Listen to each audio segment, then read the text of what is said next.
Okay, hello everyone, and happy Easter. Hope that we're all having an incredible time. Hopefully, we are spending it with our families, with our loved ones, and sharing a great time with the people that matter to us. So, a little bit about me. My name is Will Zapata.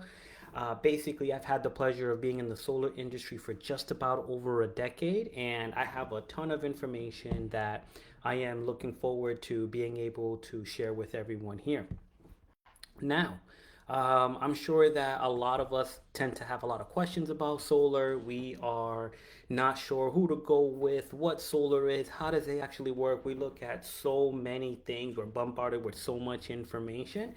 And that is the whole point of us being able to go live here and also be able to answer or ask any questions that we might have when it comes to solar on a general basis, but also on an individual basis, right? Because solar does not work the same for everybody. Depending on where you are in the country, depending on how much sun exposure you get, depending on how your house is, solar will look very differently to different people. So, being able to start off a little bit about myself. Again, my name is Will Zapata. I've had the pleasure of being in the solar industry for close to over a decade now. Basically, back when I started in solar, solar was much different than what it is today. To tell you a little bit as to why I wanted to get into solar, essentially, I was looking for freedom, right? All of us, whether we know it or not, we're looking for some sort of freedom, right? We want to not be constrained by the utility company. Maybe we don't want to be constrained with having to rely on the electric company to provide us power. We're looking for a form of independence, whatever the case might be. For me, the way that freedom worked and the way that I was looking to, and the reason why I got into solar was because I wanted to be able to reach a lot more people than a regular job would allow me.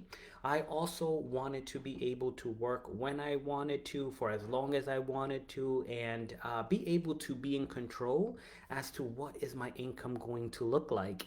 I had an opportunity to start in solar literally, it's going to be about 2014, end of 2014, early 2015, and I decided to go full feet into the renewable energy sector. The reason why I got into solar as opposed to any other kind of opportunity that involves service is because one, I 100% believe in what solar can offer to people. I'm a big fan of Nikola Tesla, and the whole goal was to be able to provide free electricity and free power for all of mankind. My goal was to be able to continue the work of Nikola Tesla, and I wanted to do my part to be able to not just make an impact on this generation, but to be able to make an impact on the next generation that's moving forward. The other reason in aligned with freedom and the reason why I got into solar was because I wanted to be in something that I can stand by 1,000%. Solar, not only is it great for the environment, not only is it helpful for the homeowners if they can choose it the right way and they get the right information, but solar overall provides a level of freedom that I can pass on to my family, especially now post pandemic. You're able to work from anywhere in the world, which allows you to really explore what this life has to offer. And I decided that I like people. I like challenges, right? And I like to be able to, again, have the freedom to work with who and where I want. So that's the reason why I got into solar. I started working at a big solar company at first, and then I decided to go out and kind of branch out on my own. I decided that I was going to do the legwork and I wanted to be able to have more flexibility and control as to how I can help the client, right? I didn't want to just stay in an environment that was all filled with just sales, sales, sales, very pushy, hard tactics. It's just not my style. So I decided that I wanted to create an environment that I can service people that were similar to me in the sense of hardworking, they have families, right? They like to be transparent. They want to be able to just get the right information that is going to work for them. And I decided that solar was the road for me. Now, there are a few things that I definitely want to get into when it comes to, okay, well, what does solar actually look like? How does solar actually work? We see so many things online. We hear so much information from so many different companies, right? And individuals. And, nothing against them, nothing against any of the companies in which they work for. But one of the things that I found about solar is that it's like the wild, wild west, right? Right now, there's very little to no regulation when it comes into solar. And sometimes that's a good thing. Sometimes it's not the best when it comes to properly servicing a client, right? So want to get into like what is actually solar? How does solar actually work, right? What are the questions that you should be asking, right? That is going to be very important. Solar still being a growing and a new industry, sometimes we're not sure as to what are the questions that we should be asking, right? And that's the things that we want to cover, right? And what are the things to look out for? My goal overall for this is to be able to get here, every single week and be able to provide updated information about solar energy, be able to give you insights on how the industry work, right? And then obviously give you the tools that you need so you can properly arm yourself and know what exactly to do when you are looking to transition to go solar for your home. Listen, whether it's going to happen today or it's going to happen in 10 years or in 20 years. Maybe it'll happen even in 50 years. Who knows, right? I'm sure that everybody's going to go solar, right? Because the cost of electricity continues to go up. We're looking ways that we can become more independent, right? And finally, we're looking to be able to dismantle the last monopoly that exists in the United States, which is the utility companies, right? And the first step to being able to do that is educate yourself, right? You have to know exactly what questions to ask, what to look out for, what things that might not give you the satisfaction that you're looking for, right? So, again, me having over a decade of experience in solar, right? Who I use for my installation has had over 30 years of experience in construction. So I've been able to dive deep into what solar is. I've been able to help families in California, Texas, Florida, Massachusetts, Connecticut, Rhode Island, in the Carolinas, up in New Hampshire, up in Maine. And I can tell you from personal experience, just like everyone is an individual when it comes to the way that they run their household, it's going to be the same thing when it comes to solar, right? Solar might mean something completely different than your next door neighbor, right? You might use different power than what your neighbor does. Your house might look differently. Your roof orientation might be differently. So, everything that when it comes to converting your home into solar, it has to be specific to you, right? So with that being said, I kind of want to go into diving into more information about how does solar work, right? So the first thing that we need to understand is that across the United States, for the most part, with very few exceptions, right? Solar is basically going to be a protection against inflation, right?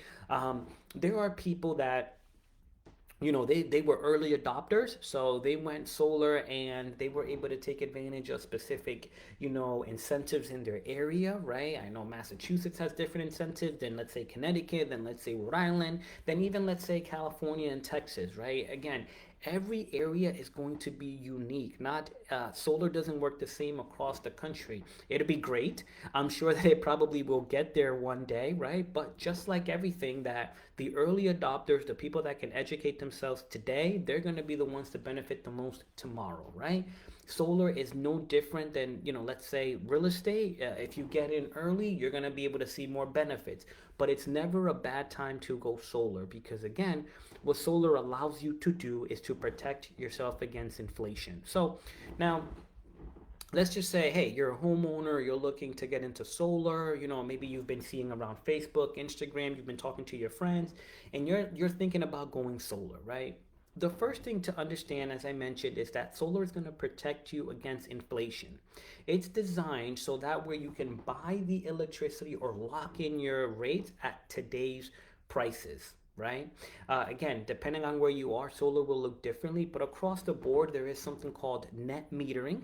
And what net metering allows you to do is essentially 1 unit of electricity that you consume and 1 unit of electricity that you produce, they're basically able to cancel one another out, right? So if, for example, hey, maybe for whatever reason you're able to get your power, let's just say you save yourself 5 cents, right? You were at 30 cents, maybe now you're at 25 cents per kilowatt. Again, I know that this can vary. If you're somewhere down south, that sounds insane, right? Somewhere like Florida, they might be paying 11, 12, 13 cents per kilowatt, but somewhere up north, it can get as high as almost 40 cents per kilowatt. But basically, if you're able to save 5, 10, 15 cents, right, which will vary depending on how much sun exposure you get, you'll be able, with net metering, to lock in your rates at what today's prices are, right? So automatically you're going to be able to see an instant savings. Now, one of the things to take into account, right, is we see a lot of advertisement as to solar being free. You get this, you get that, right? And we all know, right, that nothing in life is free. It sounds amazing. I wish it was. I think more people would go solar if it actually was something that was for free. But the way that it works is essentially you have a few different ways that you can go solar here in the United States. The first one, just like anything, cash is king. If you have the money, you can essentially pay for an installation, right? Obviously, I'll get into details as to what you're looking for from your installer, but you can get your system installed, right? If you can qualify, right, there is a federal tax credit of 30% of the system's value. Now, to be very clear, this doesn't mean that just because you pay cash for your system, you're automatically qualified for that 30%. Essentially, what it means is that if you have the tax liability, and I would speak to whoever your CPA is or whoever does your taxes to confirm what your tax liability is before you even jump into wanting to own your system. But if you're able to have a high enough tax liability or a tax liability that can cover the 30% of your system, you can have your system installed. And what you want to do is you want to get as close to 100% or more of the power that you're producing. Now, make sure that you do your research because certain areas are different. Certain areas will allow you 100%, right? Here in the Northeast, if you're going to buy out your system, you can get up to 120% of the power that you're consuming, which means if you're using 100 hours of electricity, you can produce 120 hours. And essentially, you can bank those extra production as credits to use in the future. Certain areas may allow you only 80%, right? In California, they have something called net metering 3.0, which has to come with a battery backup just because they have a different way of getting charged for electricity. Again, we can definitely get into more detail and we can be specific by areas, but essentially, you want to make sure that you're aware as to how solar will work in your area, specifically for your utility provider, right? Because as I mentioned, even neighbors that are next to each other, solar can mean something completely different to them. In areas where you have many utility companies, they might give out different incentives. They may pay out different rates for what you're consuming or what you're going to get credited in your production of solar. So, as we mentioned, with solar, let's say you have the cash, you're able to pay for it. Again, I would check and do your research with who the installer is. Make sure that they're a reputable construction company because whether we believe it or not, solar is a construction project. It's a home improvement project, and you want to make sure that whoever it is that you're using to do the work, they have lots of great reviews. You can vet them. They've been in business for a long time because things happen, right? Things are not perfect, especially in construction. Those of us that have ever had any work done in their home will know that, construction projects don't always work out the way that we want them to. So you're able to essentially pay for your system. Typically, what happens, right? Depending on the installer, you might be able to do that in installments up until the day that your system is installed. And then there might be a last portion where you'll get paid once the system is turned on. The way that we do it is you get 10% once you sign the documents, another 40% once your installation is scheduled, another 40% once your system is done, and then the last 10% is going to be paid out once the system is turned on. Again, it can vary depending on who you're using for the installer. So I definitely encourage you to do your research, find out who it is that it is installing your company, make sure that they're a reputable company, and make sure that, they can do the work that they're saying that they're going to do, right? So once, let's say you have the money, you've got your system installed, one of the things that you want to make sure and you want to do your research is that the system is producing close to or more than what you're consuming. Now, again, when you look at your utility bill, and utility bills will vary, I can't stress this enough. Solar looks different for different parts of the country, so please make sure that you are doing your research local to your area, right? One of the things that you can do the research on your own is in the sense is you can see how many kilowatts you're consuming, right? Usually the utility bill will have, the usage for the last 12 to 13 months. You can add the last 12 to get a year's worth of usage. And with that, you can compare to whatever it is a design that you're getting from your installer and see how many kilowatts the system is supposed to produce.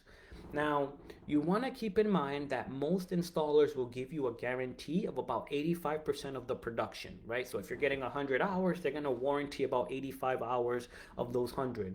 So I always suggest if you have the room, if you have the financial opportunity and you can get the biggest system that your area will allow, make sure to do that, right? Because like everything, it doesn't work the way that it worked day one, right? The human body isn't the same 10, 20 years later, right? Things, they lose efficiency, they lose power, we get older. Well, the same thing is going to happen with your solar panels, right? It's called degradation.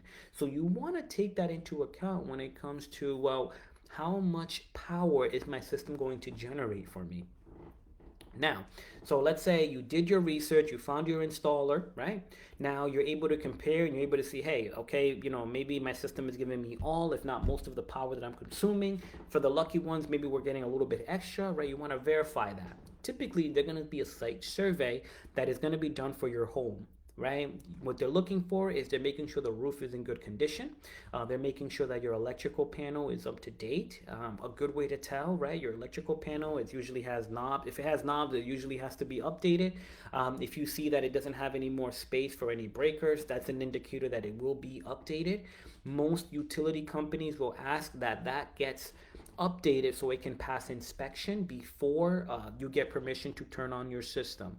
Usually installers are going to be really good at making sure that you're able to pass inspection, because that way you'll get permission to turn on your system and they'll let you know what the costs are, and that's usually something that's added, right?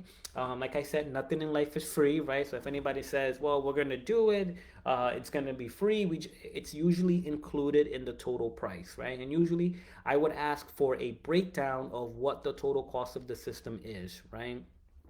The way that it works in solar, there's permitting. You got to obviously work for labor. The people have to get paid that are going up there. So it's not a per panel situation, right? I wish it was, right? And I'm sure as time goes on, that price will come down, but we'll see, right? But usually there is going to be a cost for the entire work. Most installers will cover the permitting, the engineering.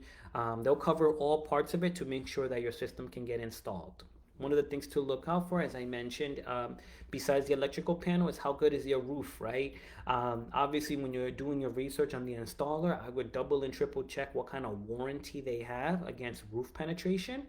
Some installers will have a simple 5-year, roof penetration warranty. Some of them will do a 10-year workmanship. And for those installers that do all their work in-house, they might have something a little bit longer that could be useful for your peace of mind. And I highly recommend that you ask those detailed questions when you are meeting with either your solar representative or you're looking for a local installer to do your work. The other thing, right, is that they're going to make sure that your roof can support it, right? Maybe your roof is in good condition, but hey, it might need a little bit more support. Those are things that usually will get added into the cost of making sure that you can get your system installed. Again, these are all questions you want to ask that is typically going to be looked at during the site survey. Once you've completed a site survey, after some time, and this will vary, you're going to get like a final design. And I would make sure that the final design matches the preliminary design that was provided to you. And if there were any changes, make sure that your representative is clearly stating that, right? Sometimes In my 10 years of being in solar, I've seen horror stories, right? Where you might be thinking you're getting 12 panels, but maybe they added 14, maybe you're getting 10, maybe these are all things that can happen because the production can change, and you want to make sure that if the production did change, you're aware of it. Now, usually installers and sales representatives are supposed to let you know when the production changed within 3%, right? And you want to make sure that you're asking, hey, how was your production? Was it any different than when they did the preliminary assessment, right? Those are all questions you want to ask, and make sure that the system that is being designed that they're going to pass on to permitting to get approval, that's the system that you're looking for. Make sure that it's to your liking. Make sure that it's it has it exactly the way that you're envisioning it to be, right? If they have pictures, and I would suggest them to give you pictures of previous installs. If you're local to the area, maybe you can drive around some and you can look at it. But you want to make sure, because this is going to be on your house possibly for the next 25 plus years, right? So you want to make sure that it is aesthetically pleasing. As solar becomes much more ubiquitous, people will get much more comfortable with the looks of solar, right? But you still want to make sure that you get a clean and aesthetic work done, because again, it is your home. Our home is our greatest investment. It's probably the biggest investment we're going to make in our lives, right? So now that you've gone through, you've sat with a representative, maybe you sat with multiple representatives, right? Maybe you've looked around, you've gotten an option, you've made sure that the production is correct, you looked at if there was any additional work that needed to be done, i.e. an electrical panel, the roof, maybe you need to get more support, right? Want to make sure that is all stated clearly. Typically, they're going to move on into engineering. Once the engineering has passed, they're going to move on into permitting. And again, different areas will have different timelines for the permitting process. From there, you've gotten to the point where you can schedule your solar, right? Now, from there, right, once you schedule it, you're going to get your system installed. Just because you got your system installed, it does not mean that your solar's up and running, right? You want to make sure, again, the reason why it's so important to make sure that you're working with a reputable company, right, is that you want to make sure your system gets turned on in a good time. Guys, I've seen so many horror stories in my decade in solar, right, where people get their system, installed, but it may not even get turned on, or it takes an extremely long time when it gets turned on, and this might vary. This might be incompetence of the installer, but it might also be incompetence coming from the town, right? The inspector, they work for the city, they have other jobs that they have to do as well, and it's usually on the installer to make sure that they're staying on top of it, that they can get your system turned on at a good time. The reason why I say that, right, is because you'll hear this a lot, and they'll tell you, well, once you go solar, you won't have an electric bill. And that's not necessarily true. That is the goal, but that is not necessarily true, because your system is going to produce credits for you, right? So let's just say you get your system turned on in January.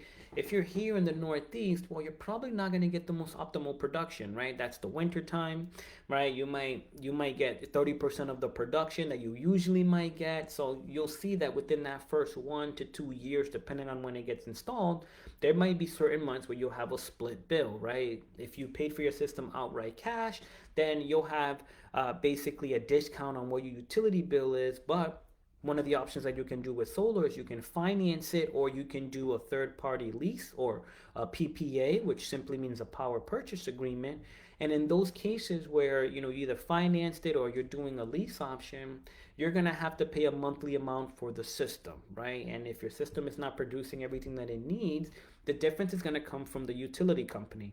It's another reason why I urge families that if they can get a bit more production on their system, that they go for it, right? Because the peace of mind that you get is going to be totally worth it. Especially nowadays, we have a lot more technology. Things tend to change more, right? We have more things that need electricity, and you want to make sure that you're covered as much as you can when it comes to the power that you need.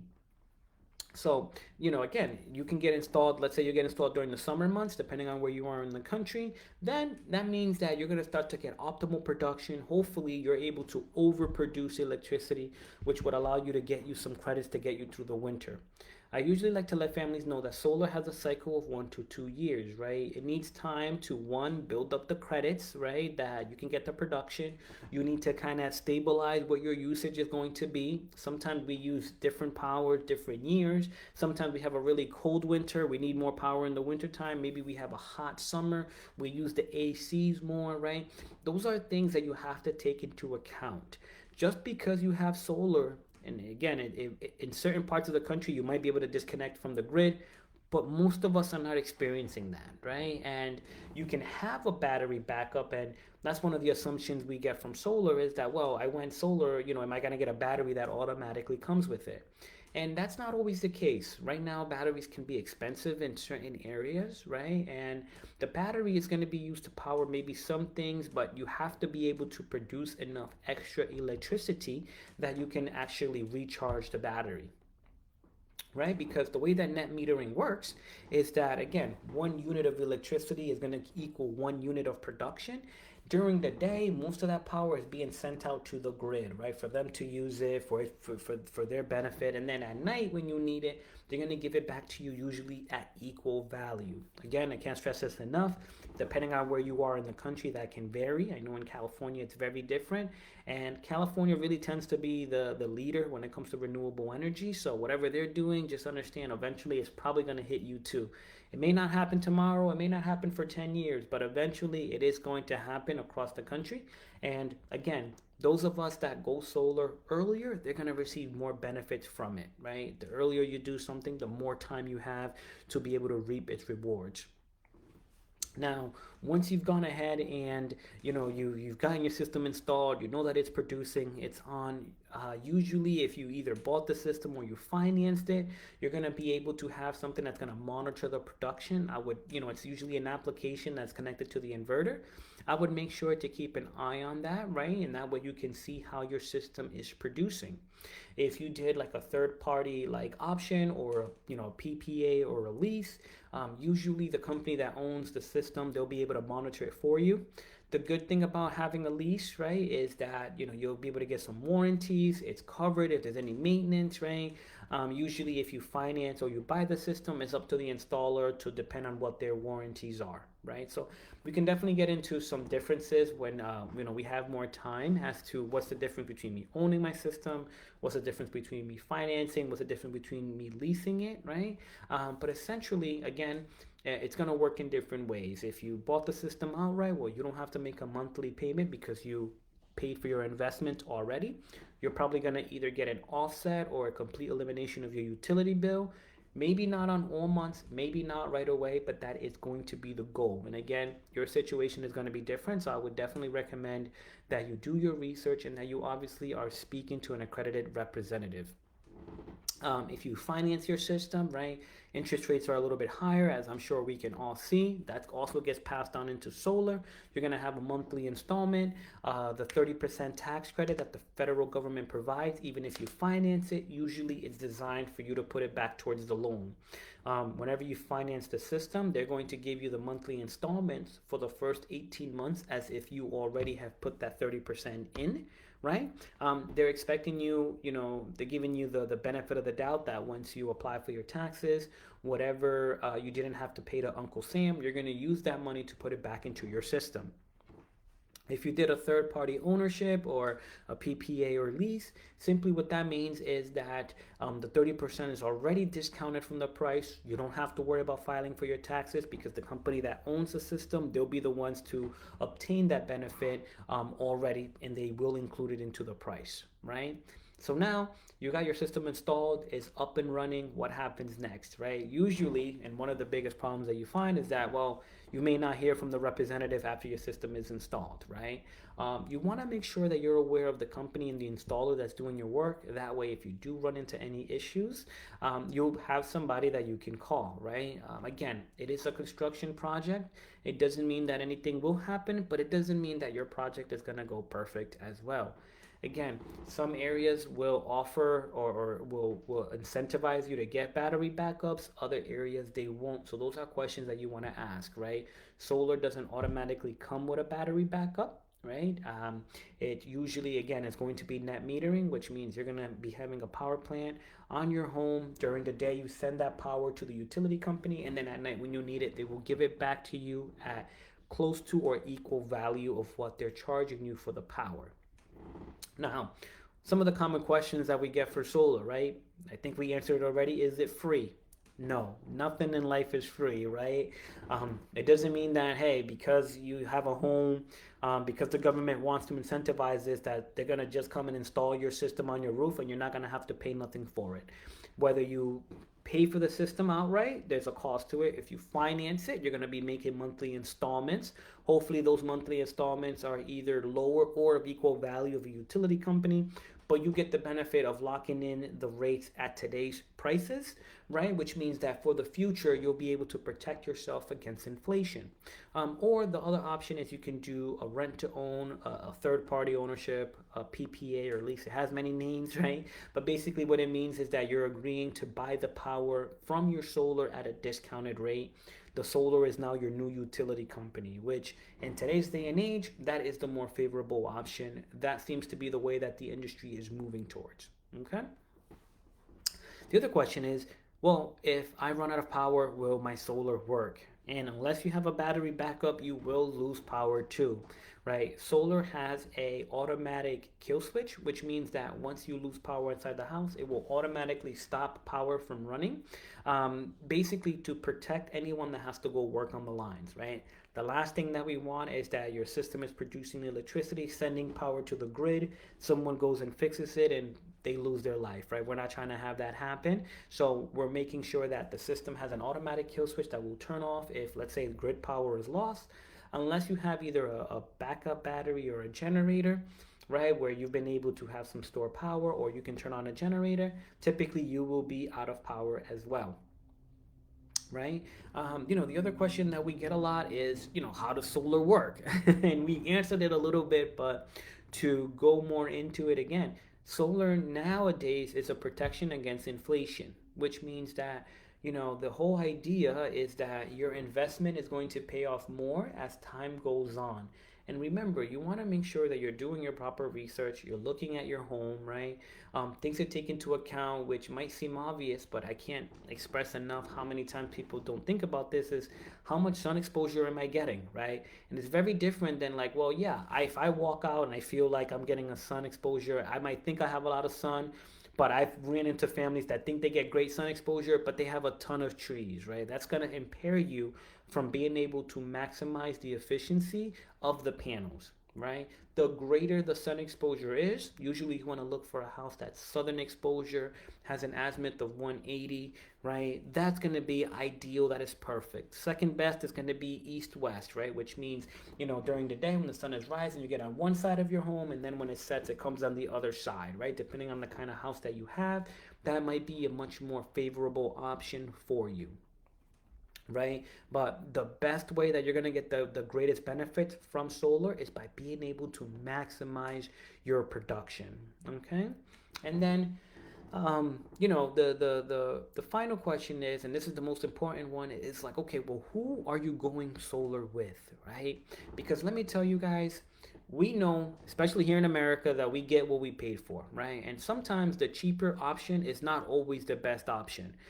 I can't tell you how many times I ran into families that they went with a cheaper option and now the company is out of business. In 2022, when we were at the boom of solar, right, the top four installers in the nation, they're all out of business, right? Because solar, it can get very expensive for the installer, right? There's a long time to wait in order for them to get paid. On top of that, things are always changing, right? Now there's tariffs, the prices to manufacturer, having it imported. All those things are changing all the time, and in an industry that is still growing, that is still very, very new, it's hard to be able to pinpoint exactly how everything is going to go. And you want to make sure that you have an installer that, one, has a proven track record in construction, right? There's a lot of solar companies out there, always new ones popping out, right? But are they going to be around to even last the warranties that they're putting on their panels, right? And you want to make sure that, hey, they've been around for a while. They've done construction work. You've done your research as to how do they work? How do they install, right? You want to make sure that you're looking at the kind of work that they're doing, right? Sometimes you'll run into installers where they may not do the best work because they're going to save a buck here and they're looking to save a buck there, but it ends up hurting you in the long run. And that's why vetting the installer that is doing the work is very important. The other thing that you want to do is you want to vet the representative that's giving you the information, right? I mentioned this earlier, but solar is like the wild, wild west. And sometimes I've seen very dirty, underhand tactics being used just because of the commission that somebody wants to make. It leaves a terrible stain on the industry. It creates a horrible experience for you as the homeowner. And then it just makes it harder for the next person to go solar because unfortunately you don't have good things to say. You want to make sure that the representative is being honest with you. If you can ask for some references, I definitely would recommend, right? In certain areas, they have to be licensed, right? Like Connecticut, Maryland, California, these areas are requiring licenses that they have to have. Now, more and more, the finance companies are asking that representatives get registered. That way they can make sure that they don't have any tarnishes, they don't have anything bad on their name, because one of the things I like to let families know is not just important to know who's going to do the work, but also who's giving you the information, right? I've seen people paint the picture incredibly beautiful, and when you come to find out, it is nothing like what they said. And that's why it's so important for you to educate yourself, so that way you have the tools necessary and you can distinguish if you're actually working with a credible representative, right? So again, solar is going to be different to different people, right? It's going to be different across the country. It's going to mean differently, right? If you're a retired, family, and maybe, you're on SSI, or you're just not working, or your income isn't high enough, you want to make sure that you're understanding what the person is presenting to you, right? You don't want to take out a loan, right, and you're retired, because you may not qualify for the 30%, right? Or you just don't want to be given a PPA just because it's the easiest thing to present, right? When maybe your home can benefit more from you owning your system. Maybe you have the benefit of owning your system, right? I see a lot of things where, companies to just sell the deal, right? They'll try to say, well, they're including a re-roof and they're including all these other things that they can go part of it. Usually, guys, you're not getting that for free, right? That is being included in the total price of the system, right? That is something that is being added to the total cost, right? I would suggest do your research. Maybe you can find a re-roof somewhere else. But if you would prefer the, one company that can do all the work, make sure that they're actually doing it, right? And that they're not subcontracting people to just do the re-roof or do any of the workout just because, it's more beneficial for them. You want to make sure that the company that you're working with and whatever work they're going to do, it is properly documented, right? If somebody says, hey, for example, they're going to cut down these trees, make sure that they're documenting it. Make sure that you're put in the conversation as well as to who they're going to use. I can tell you most solar companies are not also tree removal companies, right? They're probably going to subcontract that. And if they are, you want to make sure that you're involved in this conversation, right? Because they're going to add it to the price, right? They're going to get paid out for it, but if they go out of business or the person lied and it happens, right? You're going to be left with a system that's inefficient. Okay, so lots of things to cover. I definitely want to be able to do this as something that we can do this weekly. We can dive into more details as more people come on and ask specific questions. We can answer them, and we want to be able to build an environment where solar can be something that we can trust and we can benefit from. But it all starts with having the proper education, right? You want to be able to know exactly what you're getting into. Solar is a great thing, right? It just has to be done correctly. Solar allows you to have the liberty of having control over electricity, the same way that owning a home gives you control over where you live. Solar gives you control of being able to have the power that your homes need, at a good price. It protects you from inflation against the future. Those of us that have had a home for a while or have paid for electricity, even if you rent, right? Maybe you can't benefit unless the landlord wants to, or maybe your home allows it. But, just like everything, we know that the cost of things just go up. And solar is a hedge against that inflation, right? It's something that if you can do it today, you're going to benefit more in 10 years or so, right? Just like the people that went solar 10 years ago, they're benefiting it tremendously right now because we have all seen how much the prices post pandemic has gone up, right? We've all seen that everything costs more now, everything is much more expensive, and solar allows you to at least have a piece of control when it comes to the cost of you owning a home or even living in a home, right? So, wonderful opportunity to give this information out. I hope that it was valuable. I'm looking forward to being able to get to know people, being able to answer questions, and give people the peace of mind that they need and the tools that they need, that when they are ready to go solar, they know the right questions to ask, they know what to look for, right? And then obviously the dangers to avoid. Thank you guys so much for this time. I do hope that everybody enjoys their Easter, everybody's with their family, and I'm looking forward to being able to build a community of other people, of other leaders as well in the solar industry that can ultimately, raise the standard of service that we have going on, that we can provide excellent experiences for the families, and that we're able to basically break our dependency on fossil fuels and break up one of the last monopolies in the United States, which is the utility companies. Thank you all for your time. I hope everybody has a great day.